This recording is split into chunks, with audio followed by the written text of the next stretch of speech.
Today I want to consider the concept or the practice of mass deportation.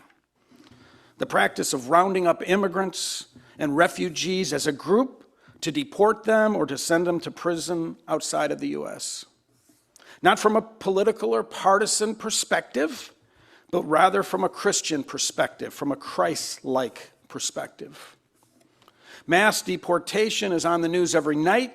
Federal agents, faces covered, targeting brown-skinned communities, tearing families apart, sparking widespread protests in cities nationwide, some met with violent, even fatal reactions. Mass deportation of immigrants has taken our country by the throat. Our nation, historically a nation of immigrants itself, has once again literally turned on itself, turned on those among us who are our most recent neighbors, our most recent immigrants, and our most recent refugees. This follows a disturbing historical pattern of attacking those at the bottom of society and blaming them for all our problems. At the national level, the United Church of Christ has taken a strong and consistent stance against mass deportation efforts, understanding the issue as a moral crisis, as a violation of Christian principles of justice, hospitality, and neighborly love. Jesus himself tells us to welcome the stranger, and that includes refugees and immigrants. The treatment of immigrants or foreigners or aliens, as the Bible sometimes calls them, is an ancient problem, one mentioned in a number of times in the Old Testament. For example, Exodus 22:21 says, "You shall not wrong or oppress a resident alien, for you were aliens in the land of Egypt." Leviticus 19:33-34 reads, "When an alien resides with you in your land, you shall not oppress them. The alien who resides with you shall be to you as a native born among you. You shall love the alien as yourself." And of course, Jesus himself famously said in his teachings about the importance of caring for the least of these, saying at one point, "I was a stranger and you welcomed me." At the July 2025 United Church of Christ National Synod meeting, delegates from across the denomination passed a resolution called a resolution of witness in opposition to mass deportation in support of immigrant communities. Not just because most immigrants in the U.S. are Christian, which they are, but because they're human beings worthy of justice and due process under the law. And we are not alone.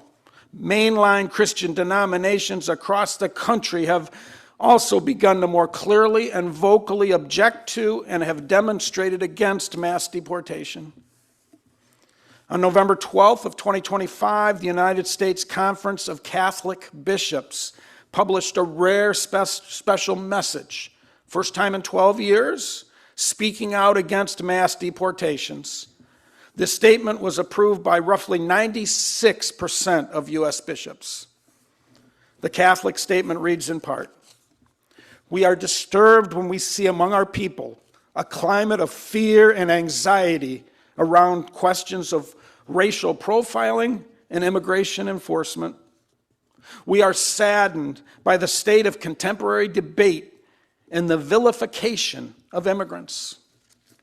We are concerned about the conditions in detention centers and the lack of access to pastoral care. We lament that some immigrants in the United States have been arbitrarily lost their legal status. We are grieved when we meet parents who fear being detained when taking their children to school, and when we try to console family members who have already been separated from their loved ones." It goes on, but you get the idea. It's not the first time our country is engaged in mass deportation. It also happened in the 1950s during the McCarthy era. In 1954, President Dwight Eisenhower and his Attorney General Herbert Brownell launched a sweeping deportation campaign to remove Mexicans from our country. It was a short-lived operation that used military-style tactics. And although it was supposedly aimed at undocumented Mexicans, many legal Mexican residents and even some U.S. citizens of Mexican descent were forcefully deported. The name of the campaign, Operation Wetback, revealed that, like other mass deportations in U.S. history, it was an effort driven by a large degree by racism. It was a shameful error in our history. Yet here we are again. Congress has not passed a law that specifically requires or recommends mass deportation. Instead, it's currently being carried out as an administrative policy decision. A policy decision that I would argue is a perversion of our nation's laws that's driven by the demonization of immigrants and traditional racism rather than by justice. For example, did you know that being undocumented in the USA is not a crime? Being undocumented is generally a civil violation handled through immigration courts, not through criminal courts. While there are certain actions related to immigration that are crimes, such as re-entering after you've been legally deported or smuggling people in, just simply being an undocumented person in the U.S. is not a criminal offense. It's not a crime. Yet in our political discourse, we have been demonizing undocumented immigrants by labeling them as illegals or criminals just due to their presence in the USA, even though that's not accurate. You might think, oh, it's just semantics. But it's not. It matters because misusing words like this fuels propaganda that dehumanizes immigrants and drums up fear. Criminal law exists to punish behavior that directly harms society: violence, theft, assault, fraud. Such crimes come with arrest, charges, prison time, and criminal records. On the other hand, civil law exists to manage systems, rules, and processes. Things like building permits, contracts, zoning, licensing, and immigration. Civil violations do not make someone a criminal, and for God's sake, they do not make someone an illegal. For example, speeding tickets are typically a civil infraction. You don't become a criminal because you drove too fast once or twice. The distinction between civil law and criminal law, that distinction is intentional. It's written into the U.S. Constitution, and it exists throughout our laws. And not just here, but in other countries as well. Immigration law is civil law. It is not criminal law, and for really good reasons. In our civil law, deportation exists as a civil remedy for extreme cases, but only after due process. Yes, illegal entry can be charged as a misdemeanor in some cases. But illegal entry is a completed act. It's not an ongoing crime. If someone crosses the border and is later found living in the United States without documentation, they are generally not charged criminally, just for being here. They are placed into civil proceedings that determine if they qualify as a refugee or if they can stay because they're married to a citizen, have a job, or other considerations. Almost 1/2 of undocumented immigrants are people who came here on a valid visa and just never left, which is a civil offense. Due process considerations are vital to our laws and at the heart of the protections that the U.S. Constitution guarantees all persons in the United States, not just citizens. Everyone on U.S. soil has constitutional rights. Natural-born citizens, immigrants, undocumented immigrants, they all have a right to due process and equal protection under the law. Protection from unreasonable searches and seizures. The right to a hearing. These rights do not disappear because someone is undocumented or even, and maybe especially, if they're charged with a crime. Constitutional rights do not disappear because someone fails some sort of purity test. Yet here we are in the United States of America in 2026, faced with the reality of masked federal agents in U.S. cities detaining people based on appearance, language, and skin color, and wreaking havoc on families and communities in pursuit of deportation quotas. So how did we get here? How have we allowed our precious constitutional rights to vanish when a person doesn't look like us or came as an immigrant more recently than we did? And I think, as during other times in world history, it starts with dehumanizing language and scapegoating. And sadly, it ends with people saying things like, I didn't think it was going to go that far. Well, it has. I think it's important to talk about this as a church because of what our faith tradition teaches us and what Jesus taught us about loving our neighbor. And because the violence and extreme nature that's currently going on unmasks the possibility that centuries-old racism and xenophobia are a central element of our current mass deportation efforts. One of the latest things happening is that large groups of non-white refugees, people who are here legally, are being turned into undocumented people by executive order, by canceling their refugee status. The administration has begun stripping away the protected status that allowed people and families to come to the United States to escape dangerous conditions in countries such as Cuba, Haiti, Afghanistan, Somalia, and Cameroon. Well, at the same time, we're accepting white refugees from South Africa, but not black refugees. One of the rationales behind the current push for mass deportation is a popular racist conspiracy theory called the Great Replacement. Have you heard of it? This deeply racist theory has been mentioned by the president, by congressmen, and by immigration enforcement authorities. The USA is becoming more racially and ethnically diverse, and that scares some people. For example, the USA is now about 60% white, making us a very diverse country. The Great Replacement conspiracy theory claims that immigrants are being deliberately brought to this country to take power away from white people. That white people are purposefully being replaced by non-white immigrants.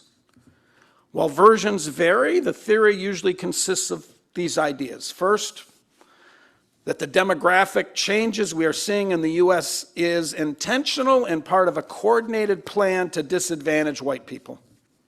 Second, the theory claims that some sort of elite power brokers are orchestrating it, that political leaders, global institutions, or Jews are engineering this shift. The conspiracy theorists say the goal of these elites is to weaken or eliminate Western culture, or more directly, they say to weaken white Christian culture. Another part of this theory is that immigrants are being brought in to create loyal voters for certain political parties, but not for others. While the phrase the Great Replacement is recent, similar ideas have existed much longer in white nationalist movements, including fears of race mixing, white genocide, or anti-white racism. It needs to be stated clearly that there is no credible evidence for this conspiracy theory. Instead, it relies on selective statistics, exaggerated projections, and false assumptions about race and identity. But we're hearing more politicians talking about this theory and embracing it openly, saying the U.S. should stop any immigration that does not support whiteness. For example, at the most recent National Conservative Conference in D.C., Missouri Senator Eric Schmidt alluded to the Great Replacement conspiracy theory when he claimed that the purpose of the USA is to be a homeland for white Christians. I don't know how popular Schmidt's ideas are, but he's a U.S. senator. And it's notable that he is articulating a racist belief system that echoes some of our country's saddest historical moments. And mass deportation is not the only effort being implemented that's driven by racism. The entire anti-diversity and anti-DEI effort by our current government is also driven by racism. One of the racist claims frequently heard today and in the past is that diversity is anti-white racism.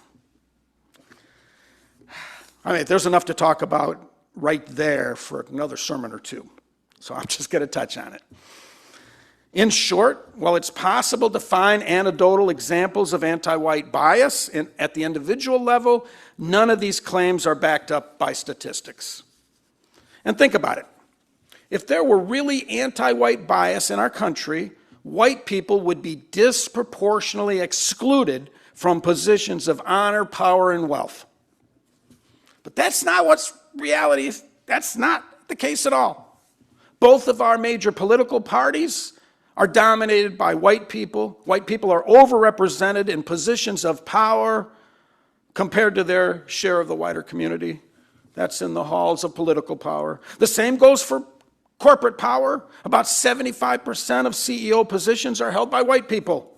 There's no evidence of anti-white racism in any way, shape, or form in the halls of corporate power. When it comes to wealth, white people hold, on average, about 6 times more wealth than black people. So again, it's not white people who are underrepresented. It's not white people who are underserved. Claims of anti-white bias are in reality attempts to maintain and increase white power and white privilege. As a church, we are called to justice, and racism is and always has been a justice issue. The prophets were clear. Do what is just. Do what is right. Do not mistreat or oppress the foreigner. Welcome the stranger. It is difficult to look honestly at our nation's history and at the present moment without seeing how fear and racism have shaped our policies and our rhetoric. When the poor are targeted, when the stranger is seen as a threat, when families are torn apart, we've got to ask the question, are we walking the way of Christ? Mass deportation does not look like good news for the poor. It does not look like love for neighbor. It does not look like prophetic justice.